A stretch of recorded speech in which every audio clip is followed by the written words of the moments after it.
The key differences between an evangelical and a Catholic understanding of the Gospel have to do with a different basic framework in which the Gospel is meaningful to the two communities.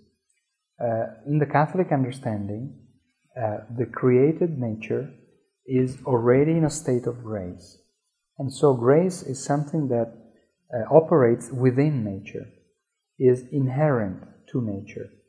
And sin is viewed as a weakness, but not as a radical condition that whereby the world lies in sin and going towards death.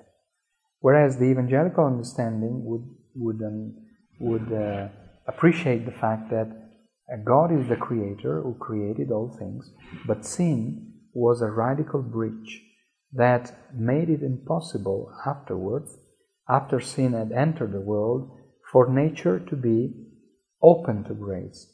And the grace needed to come from outside of the human possibilities and the human capability.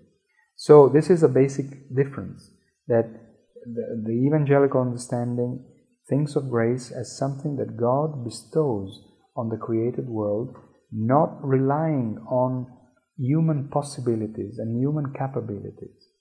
But the Catholic understanding, on the contrary, thinks of grace as something that God gives in order that human nature can take it and cooperate with it in order to achieve salvation. The other basic difference has to do with the view of the relationship between Christ and the Church. According to the Roman Catholic understanding, the Church, in a very significant way, prolongs the incarnation of Jesus Christ. And the Church takes, therefore, the prerogatives that belong to Christ. Christ as King, the Church is the ruler. Christ as prophet, the Church as the final authority on the teaching of the Church. Christ as a priest, the Church dispenses God's grace through its sacramental structure, whereby the evangelical understanding of Christ is that He is the only mediator, and He has through the Spirit, He directly works His purposes,